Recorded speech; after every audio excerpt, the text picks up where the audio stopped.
徒儿们，为了保全宗门传承，你们要与为师一起迎敌，可敢？有何不敢？我不敢，你们先上，我稍后就来。10息之内，带着你那些个废物徒弟滚出靠谱宗，否则的话，一个不了。虾仁3天前才穿越到这个修仙世界，连引气入体都没弄明白。唯一的老宗主昨天就咽气了，而他则被按在这个随时要倒闭的靠谱宗的代理宗主的位置上，只留下3个比他还不靠谱的徒弟。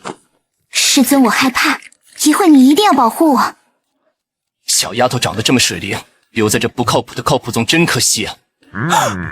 不如跟老子回去种地。找死！敢动我师妹，我今天就算拼了这条命，也要拉你陪葬！就在李铁柱准备拔出铁棍拼命的瞬间，原本晴朗的天空毫无征兆地劈下一道雷霆，精准地砸在李铁柱的天灵盖上。完了！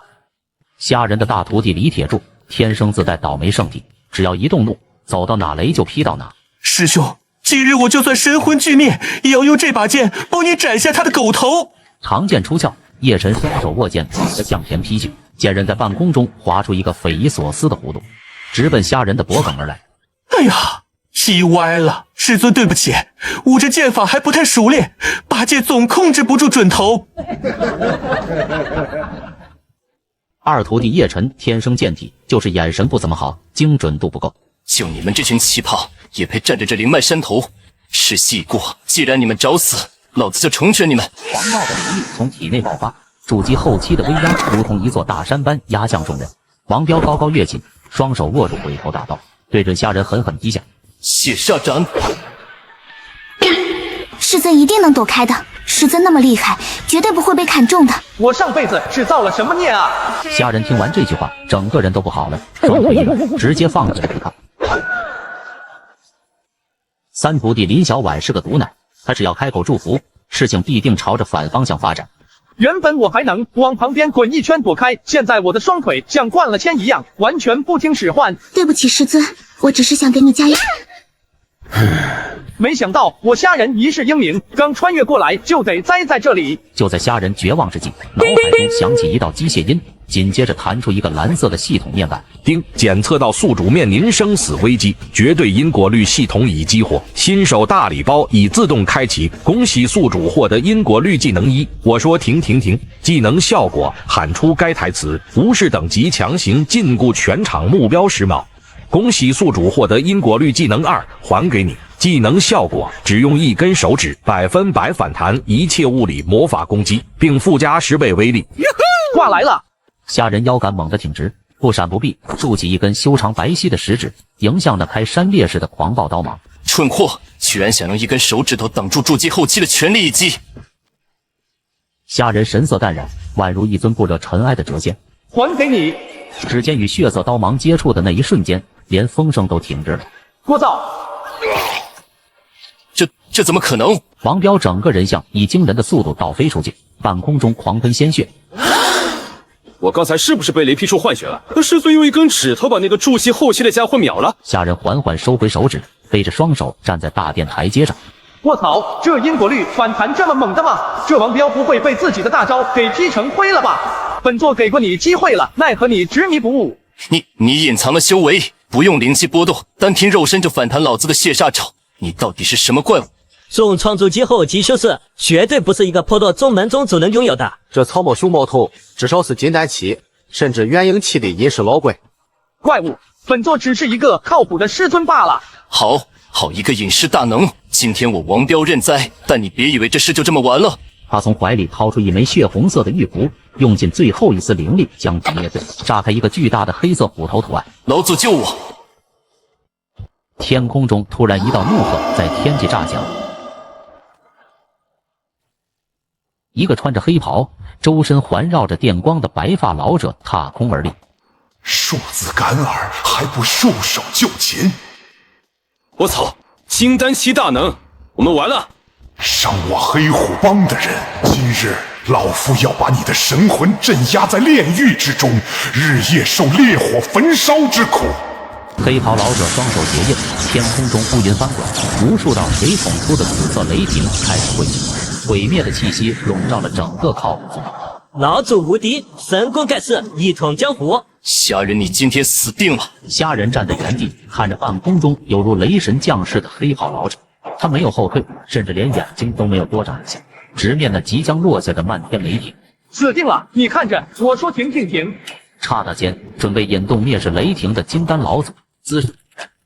黑虎帮太上长老失去了灵力支撑，在重力的铁则下，从数十丈的高空朝着下方坠落。那到底是什么手段？言出法随，敕令天地，这种只存在于上古典籍中的无上神通，别说元婴，就算是化神期的传说老怪，也绝无可能做到。只有传说中一念可碎星辰，自己到底惹上了一个什么样的存在啊？前辈饶命，晚辈有眼不识泰山，惊扰了前辈清修，晚辈该死，晚辈罪该万死。黑虎帮愿献上所有家当，只求前辈开恩，留晚辈一条狗命。金丹大能就这么跪了？磕头磕得那么响？死罪可免，活罪难逃。留下你和王彪的储物戒，带着你的人滚！再让我看见你们踏入靠谱宗半步，死！黑袍一把抓过2枚戒指，转身恭敬地呈给家人。滚吧！丁检测到宿主成功于人前险胜，化解宗门危机，宗门威望100，新手保护期结束，主线任务系统正式开启，主线任务发布，声明确启。任务内容：请宿主在1个月内带领门下弟子参加落日城百宗大比，并取得前3名的成绩。任务失败惩罚，随机剥夺宿主1项生理功能。百宗大比，让我带着这3个一个比一个奇葩的反骨仔，去跟几百个宗门的天才中争前3。这系统是不是对自己有什么误解？师尊，刚才真是太厉害了。小婉啊，为师刚才损耗颇大，需要静心调养。你和他们一起去清点一下那些恶徒留下的东西，记住1个铜板都不许放过。李小婉乖巧的点头，虾仁则转身疾步走向宗门深处的密室。发财了，这老小子还真是富得流油。丁检测到大量修行资源，宿主可消耗资源对弟子进行因果律定向培养。因果律定向培养，李铁柱那小子天生倒霉体质，动不动就挨雷劈，这属性简直是天生的避雷针啊！系统消耗1000枚灵石，对李铁柱进行因果律定向培养，方向天雷避雷针。培养开始，宿主是否确认？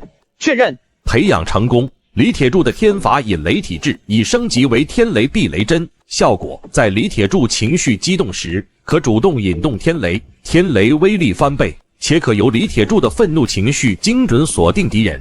这效果简直是自杀式定点轰炸啊！以后李铁柱只要生气就让雷劈敌人，反正他皮糙肉厚，抗揍。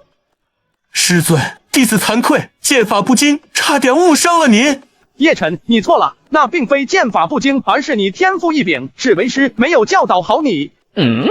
你那拔剑必砍友军的剑气，乃是传说中的无差别因果律剑气。此剑气可无视空间距离，只循因果而动，直指你心中所想之人。那我老是误伤您老人家。你之所以误伤为师，并非本意，而是内心深处对为师的敬畏与亲近，让剑气偏离了目标。师尊，您的意思是，弟子其实很厉害？非但不弱，反而是绝世之才。此剑气霸道，若能掌控，可无坚不摧。为师传你一招，名为背水一剑。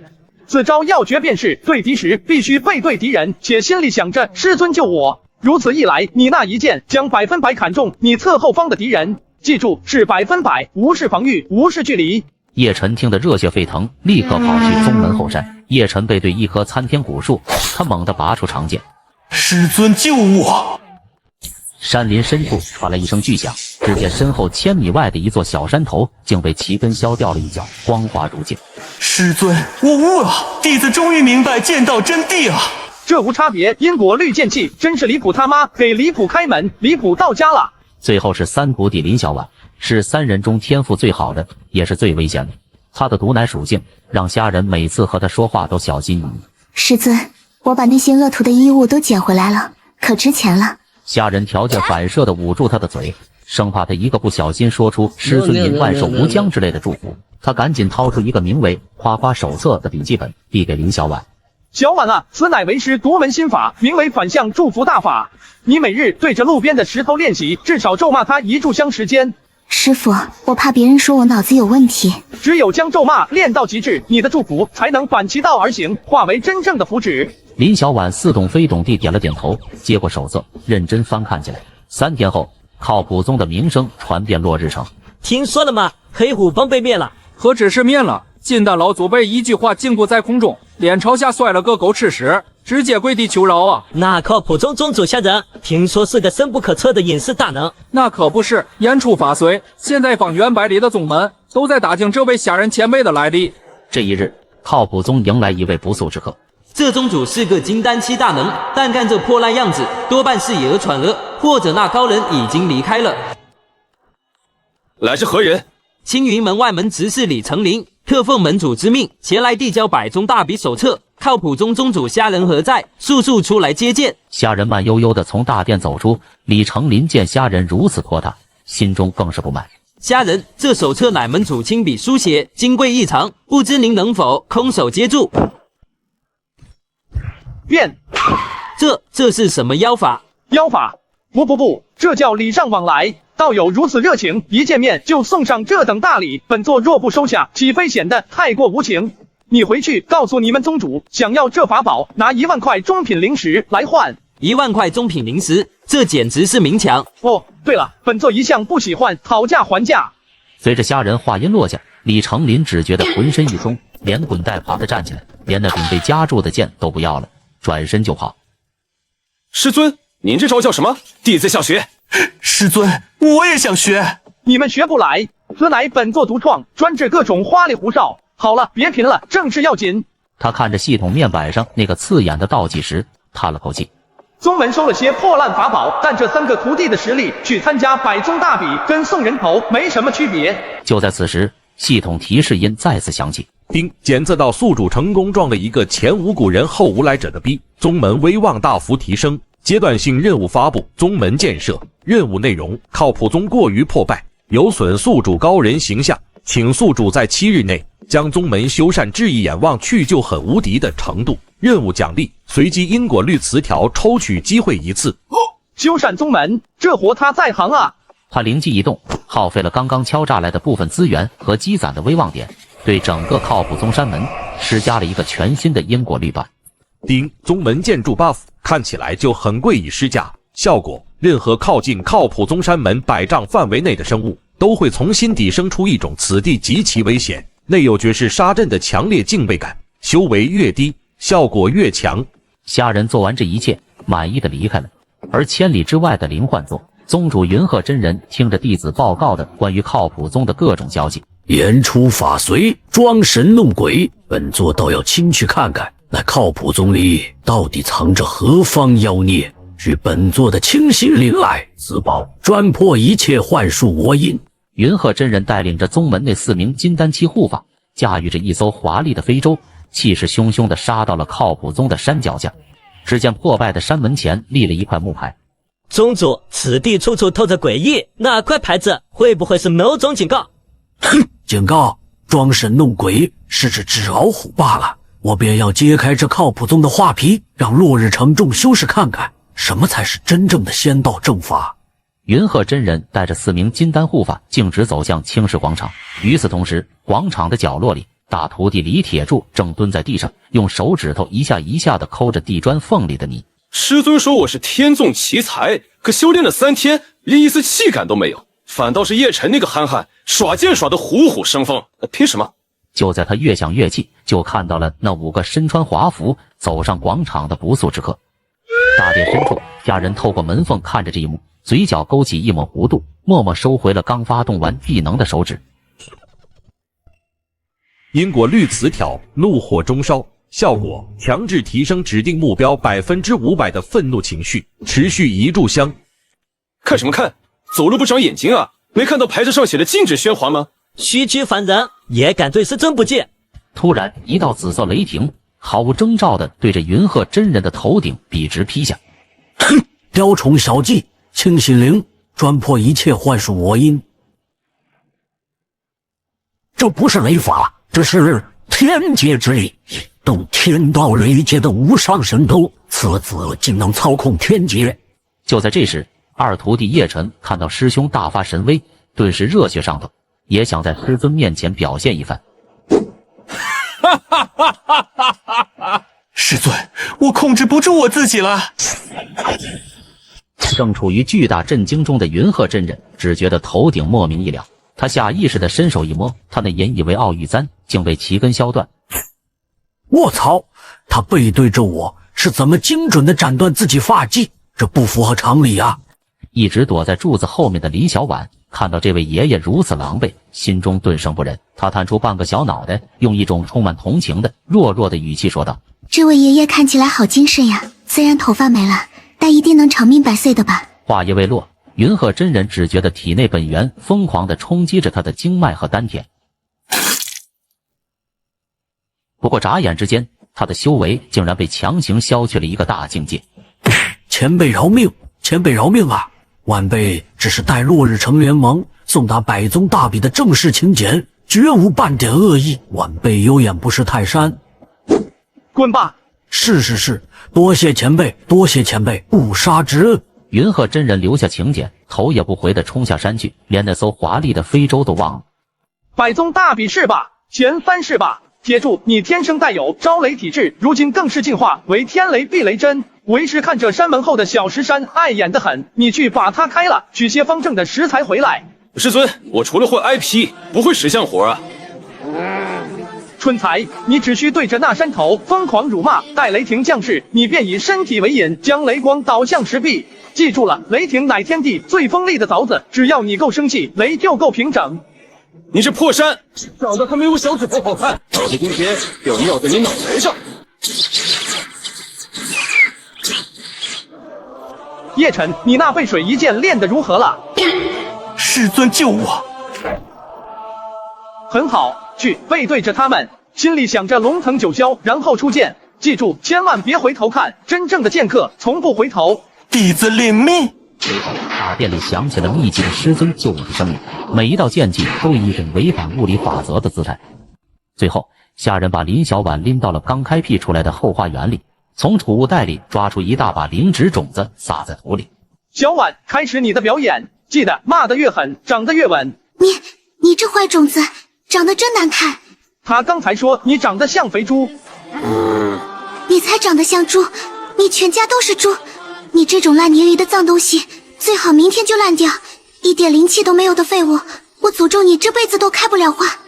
那些灵芝种子仿佛感觉到了某种灭顶的杀意，竟开始疯狂掠夺周遭的灵气。就在这时，一位老者路过，他是落日城公认的第一炼器大师欧爷子。听说此地有隐士高人，想来求教如何让法宝拥有一丝法则意蕴。可他刚踏入山门100丈范围，心脏就猛地漏跳了一拍。好恐怖的杀阵！他抬头看向后山，这是雷劫淬石法，这宗主莫非是要打造一座仙宫？他又看向大殿，那里剑气纵横，每一道剑痕都透着一股视众生如无物的决绝。这种剑意明明没有任何灵力波动，却让我这半步金丹的神识感到阵阵刺痛。这是返璞归真，这是无心之剑啊！他看着那些被林小婉骂得花枝乱颤、灵气惊人的奇花异草，老泪纵横。用至阴的咒术催动生机，死中求生。这位前辈对生命的理解已经达到了言出法随的地步。靠谱宗不是我这种凡夫俗子能打扰的。欧爷子转身狂奔回城，直接宣布闭关。3天后，他竟真的靠着脑补这些神技，练出了一柄半步灵宝级的长剑。靠谱宗的名声也在这一刻被推到了一个近乎神话的高度。7天后，山门是用万年寒铁包裹的，门头刻着一个巨大的闪着金光的狗头。大殿的柱子上，叶晨留下的抽象龙剑痕被虾人涂上了金漆。丁，宗门修缮任务完成。评价虽然审美极其离谱，但威慑力满分。奖励发放，随机因果律词条抽取中，恭喜宿主获得群体控制技能100%被空手接白刃加强版。技能描述：当宿主做出举剑下劈动作时，方圆1000丈内所有敌对目标将无视修为差距，强制跪倒在地，并做出双手合十接剑的动作。冷却时间24小时。嘿嘿，这个好。师尊，您看这门怪行吗？入我宗门必先拜狗，不拜狗者雷劈脑门。不错，很有艺术气息。就在此时，天空传来一阵急促的破空声，一艘通体青色战船破云而来，战船上方绣着青云二字。靠谱宗虾人，给本少主滚出来！今日我云飞扬必要看看你这所谓的言出法随，能不能挡住我手中的星陨剑。青云门少主云飞扬，铁柱去先问问这位道友，他家那战船避雷针安好了吗？虾人，百宗大比，生死有命，我劝你识相点，现在退出，免得连骨灰都留不下。好生热闹！少废话，兄弟们不用留手，谁能废了这姓虾的，本少主重重有赏。一声令下，10几人齐齐发力，数十道闪烁着寒芒的剑气瞬间交织成一张密不透风的大网，轰然砸向虾人4人。来得好，看我徒手接飞剑！丁是否发动因果律，100%被空手接白刃？发动！刹那间，那10几名刚刚发出致命剑气的修士，身形竟在半空中猛地顿住，随即以一种违反物理常理的扭曲姿势，疯狂地朝着虾人所在的方向扑去。那10几名剑修竟整齐划一的双膝跪地，双手合十，极其虔诚地夹住了那10几柄呼啸而来的飞剑剑刃。云少主，你看这里行得多标准！你，嘿嘿，得把这些贡品全都带走。师尊牛逼！突然，虾人感觉到了一道目光，抬头看向主题台正中央，那里端坐着一位中年人，有些意思。他缓缓起身，朝着靠谱宗所在的区域走来。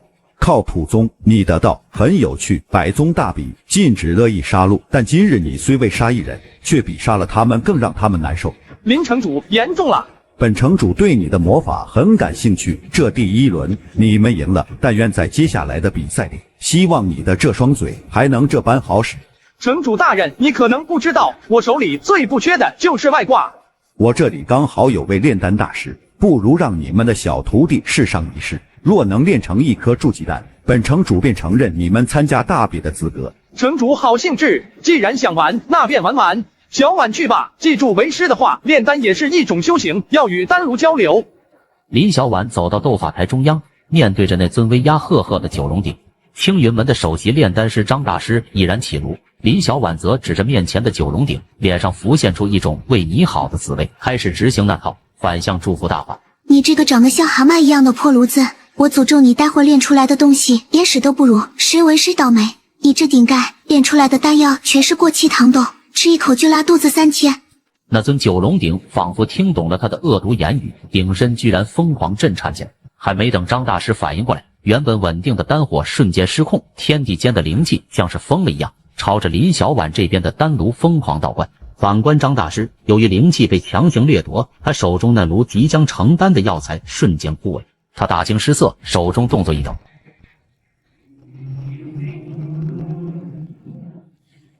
一声巨响，张大师的丹炉炸成了漫天碎片，而林小婉这边炉盖却砰的一声冲天而起，丹香瞬间席卷整个广场。仅仅是闻上一口，不少修士竟感到心神一阵通透。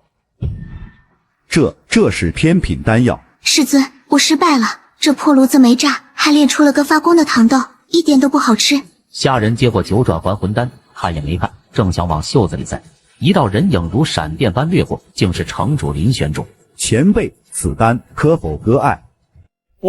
城主大人也喜欢这种亮晶晶的糖豆。开个价吧，灵石、功法、法宝，乃至落日城东区最繁华的一条街，只要你开口。然而虾人却随手将那枚丹药揣进了口袋，动作像是扔掉一块吃剩的糕点。城主大人说笑了，本座这徒弟手艺不精，竟练出了这么个玩意儿。至于灵石功法，本座不缺。不缺？一派胡言！你这邪魔歪道，诸位道友，此等狂徒若不严惩，我修仙界的脸面何存？城主大人，本座的确有个条件，请讲。我不要你的灵石，不要你的地盘，本座只要城主大人欠我一个人情。人情。另外，本次百宗大比中，我靠谱宗要享受绝对的、真正的公平待遇。何为绝对公平？很简单，就是无论我这几个徒弟在台上说了任何话，用了任何手段，只要没死人，裁判都不能判负，仅此而已。这不叫公平，这叫耍无赖。好，本城主答应你。此为落日令，见此令如见本作。从现在起，靠谱宗在本次大比中拥有规则豁免权。城主大人，合作愉快。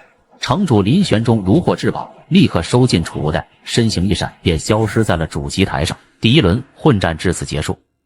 第二轮团队阵法对抗赛，比赛场地城外万寿迷踪林，此乃上不换阵，内有无穷变化，危机四伏。所有晋级宗门需入阵夺取位于阵法中心的镇魂旗，实现3个时辰，最终以夺旗或幸存队伍数量决定名次。比赛期间允许使用任何手段淘汰对手。随着主持者一声令下，上百支宗门队伍化作道道流光，争先恐后的鱼贯而入，唯恐落后一步。唯独靠谱宗4人依旧不紧不慢地坠在队尾。入阵之后，不惜一切代价结识方绝杀阵。我要让靠谱宗那4个杂碎永远烂在迷踪林里。是少主。师尊，咱们不行吗？急什么？赶着去投胎嘛！真正的猎人总是最后入场。随后，下人拿出一张图纸，随手往入口旁的泥地里一插。丁检测到施法媒介雷劫阵图，请宿主设定以此图为核心的因果律规则。规则设定：以此图为中心，方圆100丈之内，凡是对我靠谱宗弟子心怀恶意者，将强制触发心魔幻境，目之所及，皆为毕生最恐惧之事物。做完这一切，下人领着3个徒弟直径走进了迷踪林。云飞扬手持一枚罗盘，罗盘的指针指向正是虾仁等人所在的位置。在他的身后是10几个宗门的精英弟子，已经结成3层绞杀之阵。记住，不要与那姓虾的对视，此人擅长魔音幻术。是少主。就在他们踏入与虾人100丈之内瞬间，为首的黑衣修士眼前景象猛然一变。众人看到那道雷光的瞬间便已崩溃，浑身灵力逆冲，当场喷血倒地，相互残杀。贼子，我要杀了你！更有一人，他以自己早已逝去多年的师尊从坟里爬出，嘶吼着还我命来。师尊饶命，不是我害的您啊！第一波埋伏的10余名修士，在踏入100丈范围的刹那，便已全军覆没。这一幕通过外界广场上的巨大水镜，清晰地呈现在了近万名观战修士眼前。心魔眼，这是传说中的心魔影大阵。此阵不设阵基，不显阵纹，竟能以天地为炉，直接引动修士内心最深处的恐惧。这是早已失传的上古神阵啊！你们看，那虾仁宗主从始至终气定神闲，显然此阵对他而言不过是信手拈来。靠谱宗在阵法一道上的造诣，恐怕已经通天彻地。废物，一群废物！第2队、第3队，随我上，结3才绝杀阵，直接强攻！叶晨他背对着云飞扬等人可能出现的方向，手按剑柄，闭着眼睛，嘴里神神叨叨：“师尊救我！我感觉身后有好多坏人想打我，他们好凶，我好怕呀！”死到临头还在装神弄鬼。就在攻击即将临身的刹那，叶晨猛地拔剑，背水一剑。他依旧背对着敌人，只是随意的向着身前空无一人的地方挥出了一剑。下一秒，这些剑气极其刁钻，不攻要害，专斩手腕、脚踝、膝盖等关键关节。不可能！我绝不相信这剑气凭空出现，是你逼我的，是你逼我的，都给我死！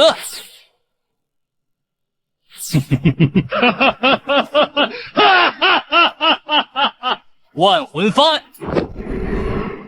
青云门禁术万魂幡，一旦被卷入其中，将沦为幡中新的怨灵。小婉，该你上场表现了。林小婉点了点头，想起了师尊的教诲，要与万事万物交流，要送上最诚挚的祝福。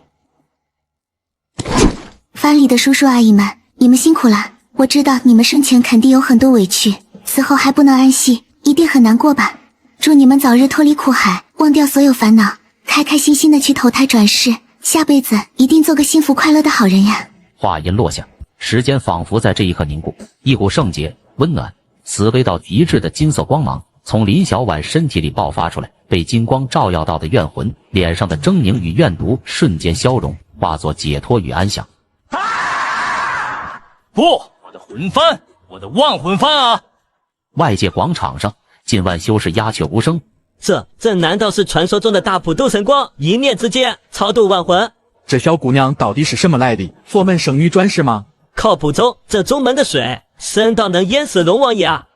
突然，一名老者从裂缝中踏入，是青云门的太上长老云岚真人。元婴出题，云岚真人，此乃我落日城百宗大笔，还请。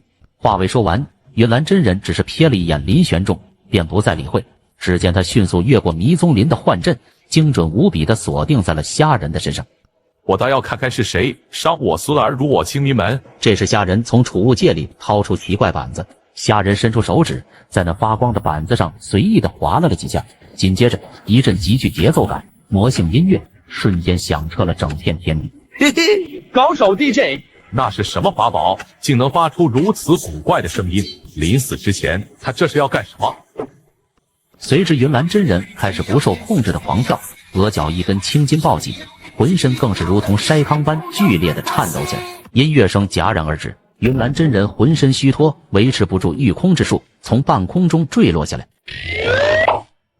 前辈，晚辈愚钝至极，险些错过前辈的无上点化，请前辈大发慈悲，指点晚辈那龙凤呈祥舞中所蕴含的阴阳相济、时空轮转的无上大道。什么龙凤呈祥，这叫社会摇？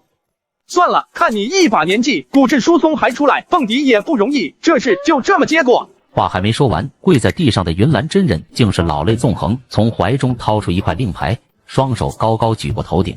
前辈不可，晚辈资质愚钝，今日若非前辈以无上道武演化天地之理，晚辈此生恐怕都无望勘破元婴中期的壁垒。我青云门自今日起，愿奉前辈为主，听凭差遣。此乃清明掌门令，见此令如见我本人。师尊，收下吧，我早就看青云门那帮小子不顺眼了。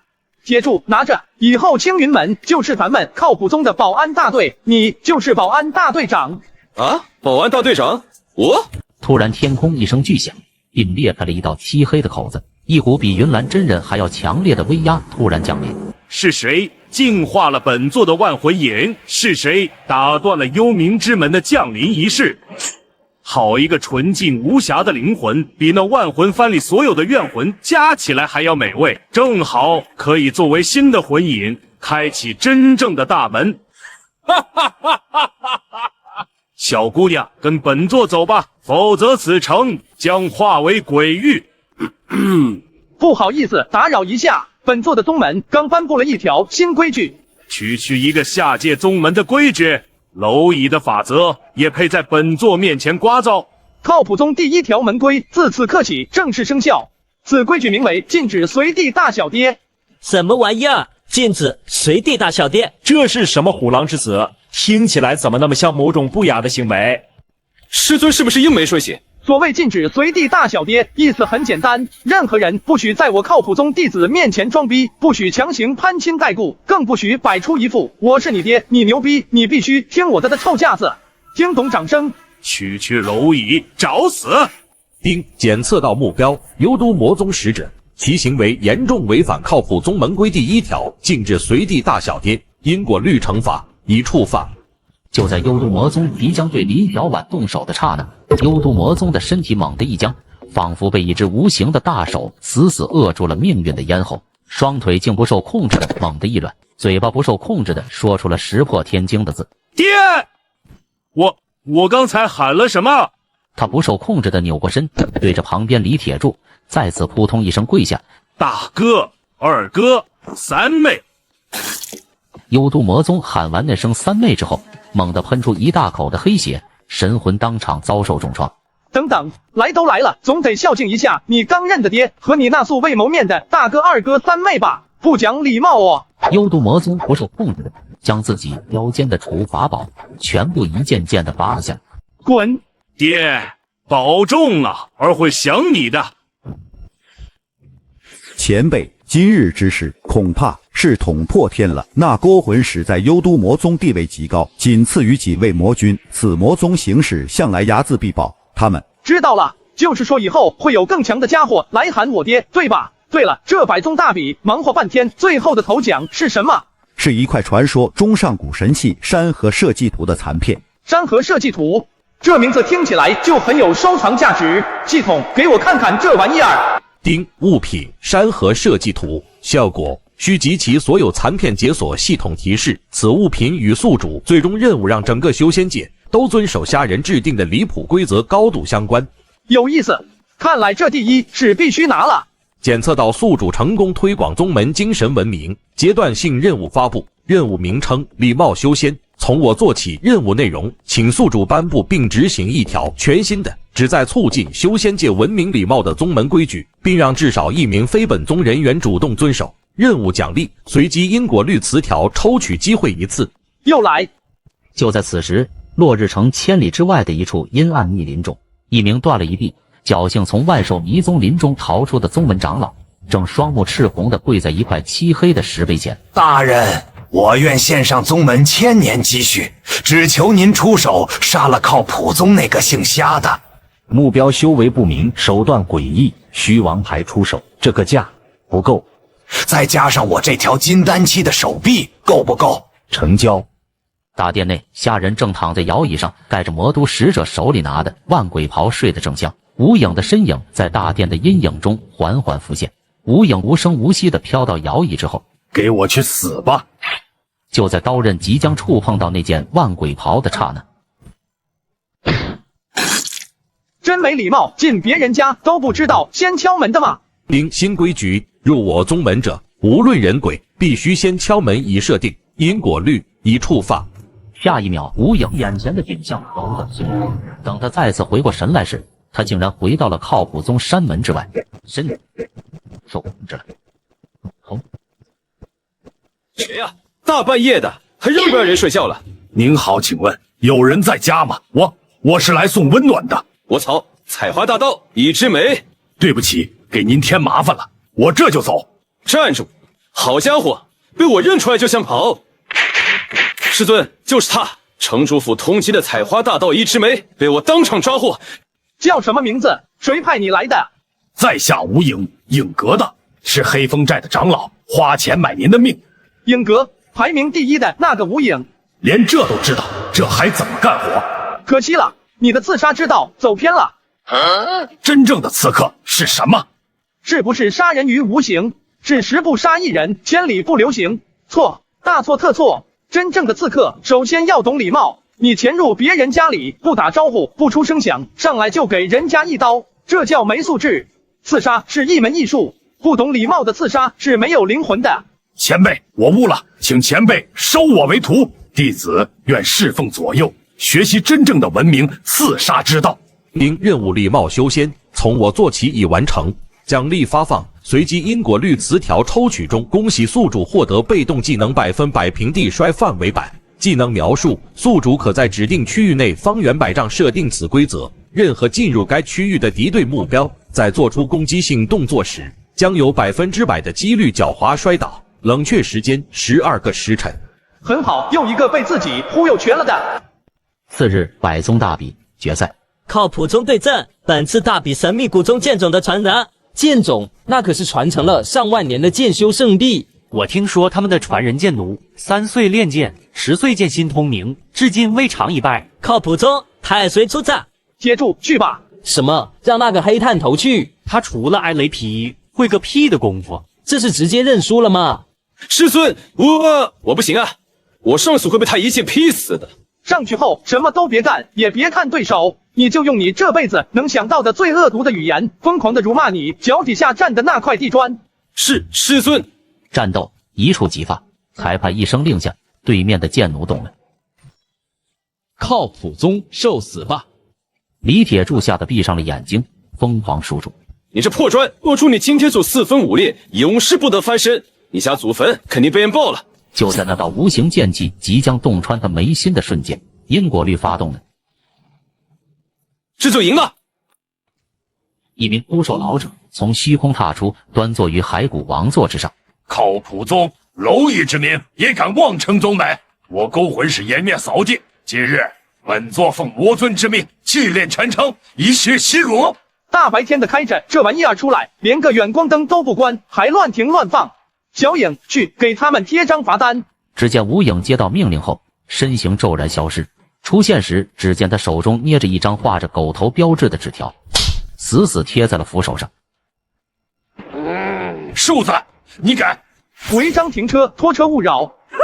落日城县高进庭，你们不仅无证驾驶，还乱鸣喇叭恐吓市民，这船本座依法没收，拖回去洗洗。正好宗门缺个公共厕所。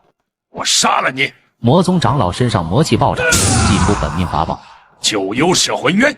本来想给你留条裤衩，现在看来你是真不懂什么叫文明施工。家人一把将山河设计图残片捏碎。丁检测到高维法则承载物，是否消耗此物？将因果律规则覆盖范围临时扩张至天地集体验版。确认融合，靠谱宗临时军训条例生效，一切法宝招式释放前必须先给本座叠成豆腐块。魔宗长老保持着掐诀手势，灵力全失。他被迫双膝跪地，身体不受控制的弯腰，开始疯狂擦拭地上被砸坏的地砖。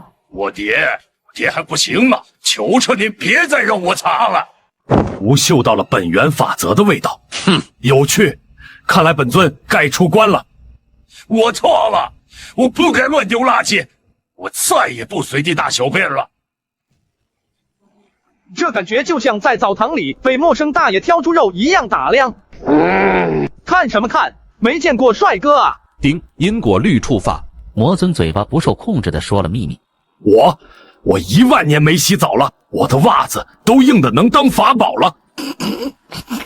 10000年没洗澡，袜子能当法宝，原来渡劫期大能是这样的吗？传我法旨，派出7罪之首，不惜一切代价，给本尊撕烂那小子的嘴。你们这是干啥？堵门讨说法啊！我党愚钝，恳请前辈大开道场，传授我党文明修仙之无上真法。林玄宗这几天闭门反思，彻底悟了，才有了堵门一事。传法？别闹，我只想好好当咸鱼，没空当老师。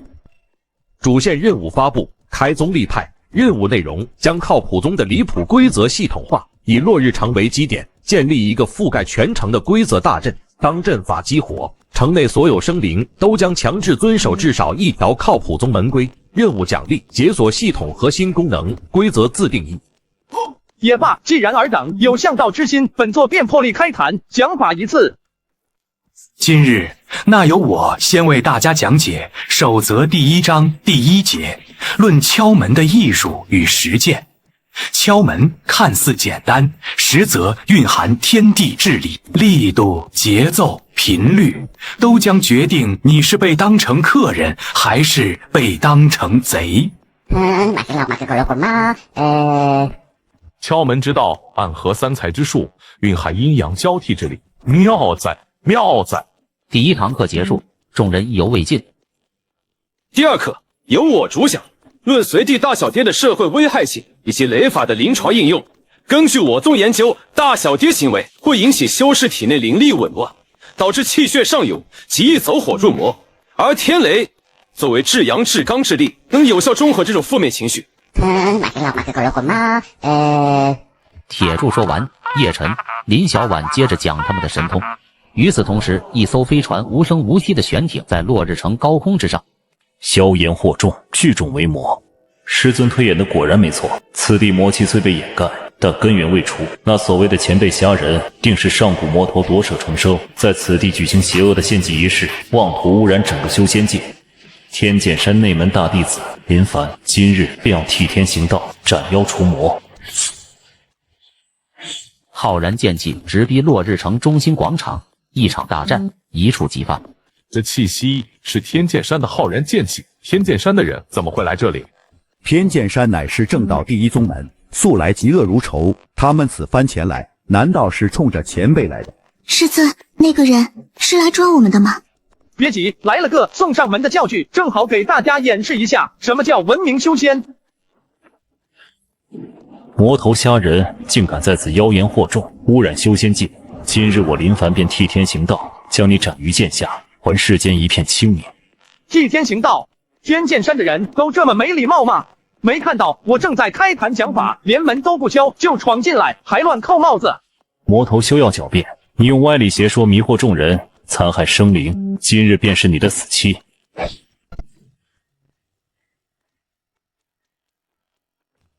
敢伤师尊，找死！区区蝼蚁也敢挡我？看来你也是这魔头的爪牙，那今日一并斩了。林师兄，误会，都说误会。虾仁前辈乃是得道大能，并非魔头，还请林师兄三思。是啊，林师兄，前辈传授我等文明修仙之法，乃是为了修仙界更好，绝非妖言惑众。住口！尔等已被魔头迷惑心智，执迷不悟。他娘的，天剑山的人也太不讲理了，看我雷法伺候！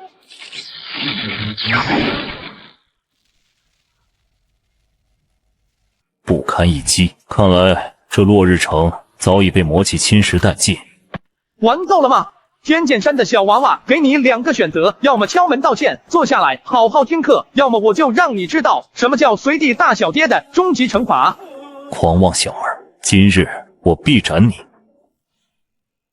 规则生效，凡是对本座动手者，走路必被雷劈。这是什么妖法？不可能！浩然正气怎么会被天雷克制？哼，妖法，这是文明规则。天剑山的正道就是这么不分青红皂白，乱杀无辜的吗？林凡看着虾仁，眼中充满了震惊、不甘与一丝恐惧。他从未想过自己引以为傲的浩然剑气竟然如此不堪一击，更从未想过这世间竟有如此诡异的规则之力。还想是吗？下次就不是劈跤这么简单了，要么道歉听课，要么滚出落日城。我道歉。很好，找个位置坐下，好好听课。记住，在落日城就要守本座的规矩，文明修仙，从我做起。一场危机就这样被虾仁用一条离谱的规则化解，而天剑山的到来仅仅是个开始，更大的危机还在悄然酝酿之中。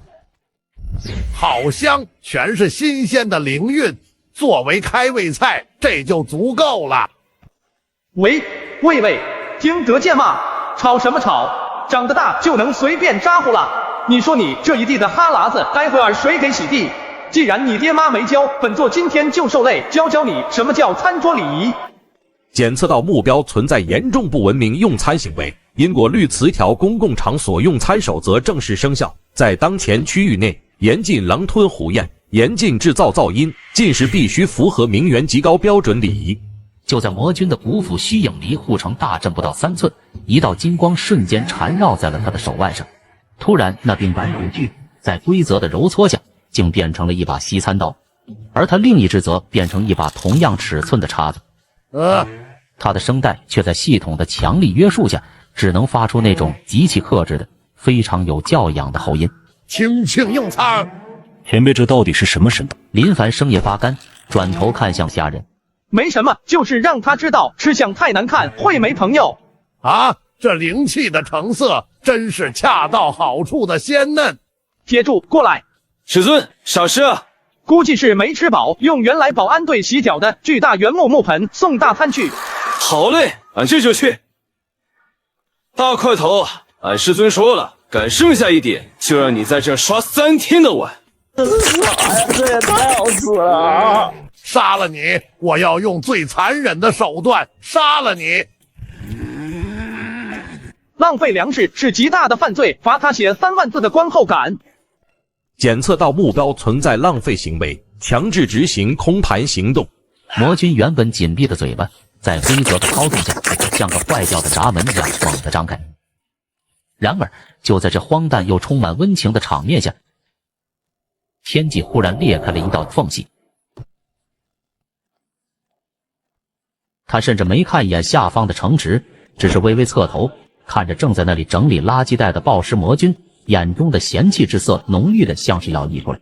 丢人现眼，今日必要看看这所谓的规矩，在我眼里究竟有多可笑。又来个懂礼貌的。傲慢，别犯浑了。你疯了？既然不讲道理，那就直接禁闭吧。小婉，你给他上一课，什么叫反向祝福。傲慢叔叔，我看你这长枪挺不错的，我祝福你待会这枪能自己学会跳舞。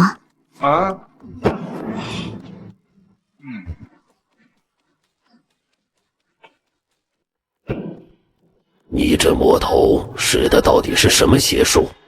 那个谁，傲慢是一种病，得垫。既然你自己治不了，本座受累帮你调理调理。蝼蚁也配指点我？他正准备来个全图轰炸，直接把这该死的落日城抹平。随后，下人从怀里摸出一枚刚融合出来的暗金色令牌。这玩意儿是之前那2块山河设计图残片合体后的产物，虽然只是个半成品，但借用一点临时权限还是够的。检测到宿主正在进行文明建设之大，系统提示临时规则锁定，众生平等。规矩改了，在我这地盘上，别管你以前是蹲坑的还是坐轿的，现在都得学会怎么平视别人。既然你学不会平视，那就先从仰视开始学吧。规则生效。前一秒打算主宰生死的傲慢魔君，突然感觉到一股无法抗拒的重量。晚辈有眼无珠，惊扰了前辈的清修，请前辈责罚。停！再磕下去，我这地砖就得重铺了。此时的傲慢魔君道心已经碎成了渣，他想杀人，他的神魂在尖叫，在咆哮，在大骂，但在外人看来，这位刚才还牛逼哄哄的魔君，现在正地道着剑，一边跟个缝纫机似的在那磕头。这种画面杀伤力极大。这就是文明修仙的威力吗？连傲慢魔君都能变得这么有礼貌，前辈的道法简直神了。铁柱，你过来，带他到后山去耕地。走了，魔君大老爷，俺们后山那块地硬着呢，就缺你这种腰杆子硬的去松苦。还没等虾人反应过来，落日城的广场中央，地面突然裂开了，一道远古荒凉气息的虚影从地底缓缓浮现，天道从光芒中显现出来，帅不过3秒就昏了过去。虾人连忙去接着住，看咱们宗门的新吉祥物，这不就有了？师尊，这玩意儿真能当吉祥物？为啥不能？正好以后宗门缺个看门的，这小个子放门口，威慑力够强。前辈，这可是天道啊，就这么当门童，真的没问题吗？天道怎么了？天道不也得遵守落日城的文明条例吗？只要进了这扇门，是龙得盘着，是虎得卧着。别说是个天道，就算是天王老子来了，只要不敲门，照样得给我去后山锄地。话音刚落，那一只昏迷的小萝莉醒了，映入眼帘的是虾人那张写满了你怎么还没干活的脸。在这儿，你的那些权限已经过期了。现在的你是靠谱宗的1级实习生，工号001。放肆！吾乃天道执法官，汝这低为爬虫，竟敢亵渎本座的神格，本座要……话没说完，一股无形的重力压在他身上，身体不由自主地做出一个标准的鞠躬姿势。前辈好，这就对了，有礼貌才是好孩子。任务吉祥物养成完成，恭喜宿主获得奖励。规则词条童言无忌，技能描述：在特定区域内设定目标说出的任何话都将被视为真理，强制在范围内生效1次，冷却时间24个时辰。这条好使。小家伙叫什么？我没有名字。行，那就叫小天。从今天起，你就是宗门的课代表。每天的任务很简单，监督这群人背诵文明修仙条例。要是谁背错了或者不遵守，你可以用你那根魔法棒给他们发点爱与和平的教育。我不做。不做也行，但咱们这儿的规矩，浪费粮食要写观后感，不干活的只能去后山跟那个傲慢魔君一起锄地。听说他今天除了5亩地，腰都快断了，你可以去帮帮他。那我背就是了。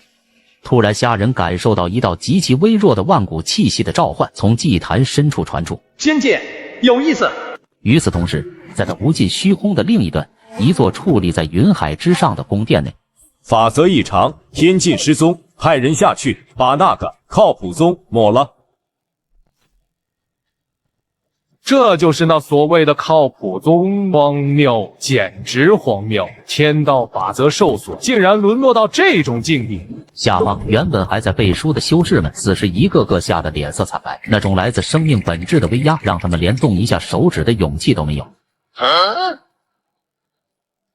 大白天的，能不能别乱发光，晃得人眼睛疼？下界蝼蚁见到上界真仙，为何不跪？小天，刚才条例里哪一条规定了见到这种乱发光的灯泡该怎么处理来着？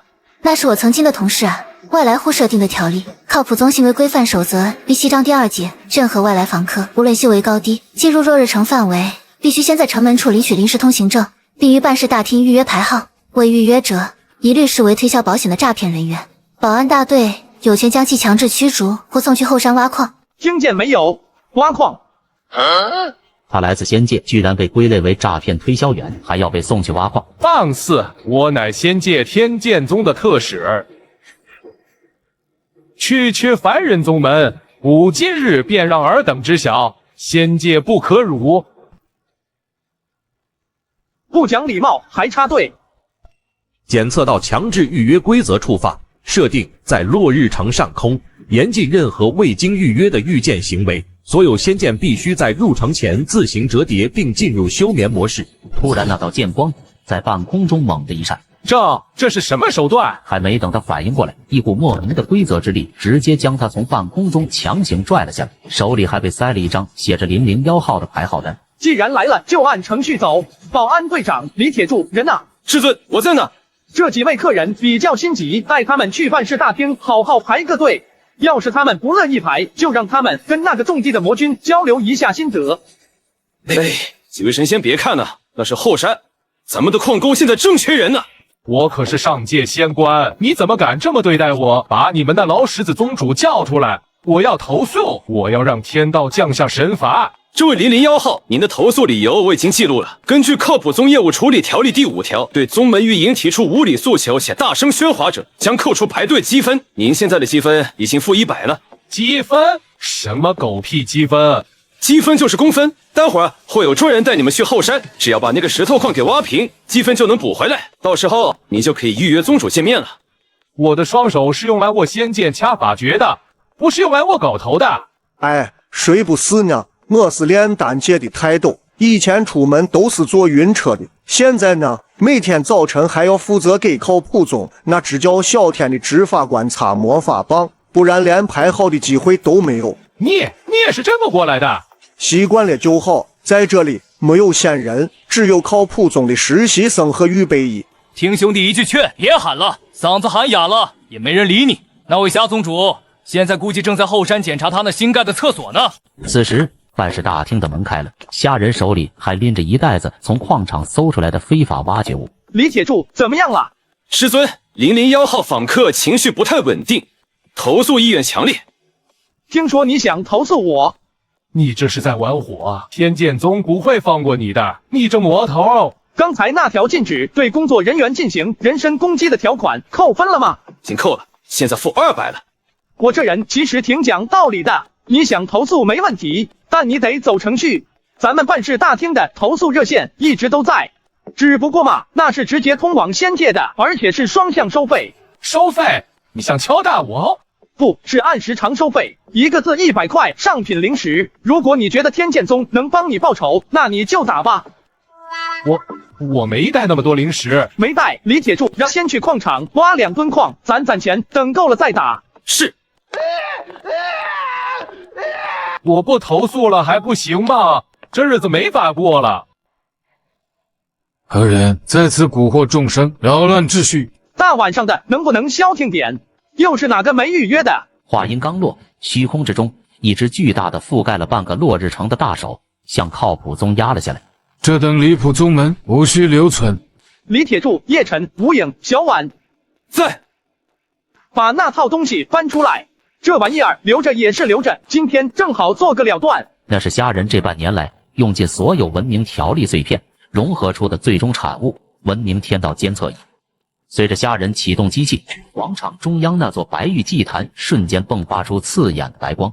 那只巨大的手掌在碰到白光的一刹那，竟然被生生震碎了。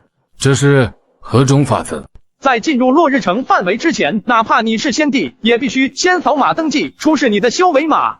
另外，本宗门严禁高空坠物，您这只手要是乱放，待会儿我可是要按高空抛物罪起诉您的。规则在真正的力量面前，一切规则不过是笑话。灭！金手上的力量骤然暴涨，然而在接触到那道白光的瞬间变了颜色，变成了粉嫩的、带有卡通花纹的质感。这是什么？你这妖孽，你对我做了什么？没做什么，只是给你安了个强制性文明插件。现在，请您按照排队顺序做个登记。放心，只要您表现的足够文明，咱们还是可以好好交流的。我要杀了你，哪怕跨越无尽虚空，我也要杀了你啊！